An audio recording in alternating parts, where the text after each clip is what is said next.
Слава ти, Господе Исусе Христе, те сакаме, Исусе. Знаете, тешко е на луѓе да им објасниш кои немаат дух и кои се врзани во себе славење, себе припадност, своја традиција, своја вера. Тешко да им објасниш дека верата е на Господ Исус Христос и верата е во Него. Немаш ти твоја вера.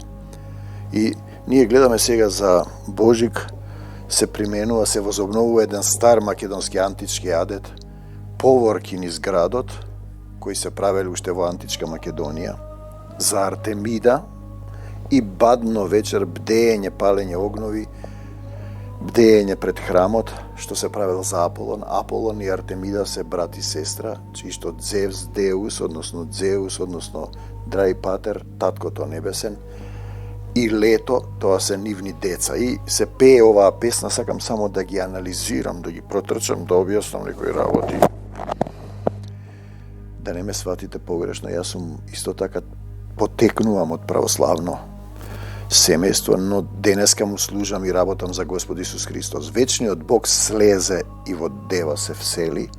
Тука нема ништо спорно, освен што тоа што не знаете дека тој има име над секое име. Свет си пресвет Господи, добро, тој вели не сите што велат Господи, Господи, ќе влезат во Царството Божио. Царот на сите и Господ дојде, Адам да го преобрази. Да, ама Исус не дојде Адам да го преобрази, добро, потомците на Адам, и тоа може некако да се дообјасни, да го преобрази, да имаме друг образ, не тој нашиот, нашата вера. Свет си пресвет Господи, мудреци од исток доаѓаат, тоа е веќе историја. Дарови да принесат достојни кога се раѓа Исус нели во пештерата. Свет си пресвет Господи, да се поклонат на Господа во пештера родениот. Свет си и пресвет Господи, нема ништо спорно освен тоа што тој вели не сите што велат Господи, Господи, ќе влезат во Царството Божјо. Господ велат и муслиманите, и будистите, и другите вери. Ние зборуваме за татко, но за да зборуваш татко, да кажеш, треба духот да биде во тебе и тогаш само Исус ќе го славиш.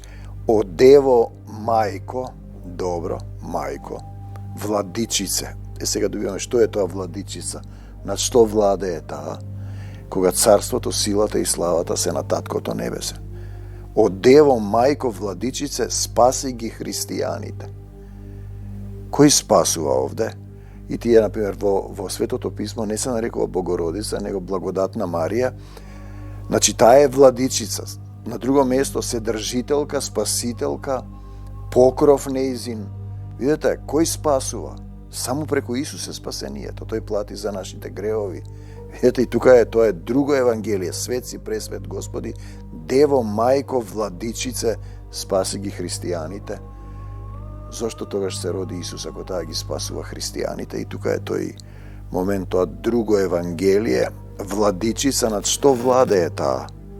Над што владее кога Исус вели во својата молитва на гората: Твое е царството, силата, славата, волјата. Пазете, и таа тенденција да се прикажува Исус како мало бебе во рацете на Богородица е мотив кој го имам објавено веќе во книгите, во тоа што ми го даде Духот Свети. Богородица го држи детето Исус 200 години, втори век пред нашата ера, во Дион Светиот град на македонците, покажува дека се работи за античко македонски принцип, за народна македонска култура, на славење на плодородието, и затоа тие велат дека таа спасува. Тоа е друго евангелие. Исус вели татко во молитвата, значи кога ќе дојде Духот, мене ќе ме прослави, ќе зборуваш само за Исус Христос, ќе велиш татко. Без дух верата е мртва, телото без дух е мртво, словото без дух е мртво и заедницата е мртва. За жал, затоа се такви состојбите во оваа народна македонска култура, денеска преобразена во православна, па тоа превземена во католичка вера. Практично гледате дека во православието, посебно разни национални цркви, не се љубат едни со други, немаат дух, немаат љубов. Господ Исус Христос да ви ги отвори срцата за да разберете сите. Не спасува Богородица и таа не е владичица.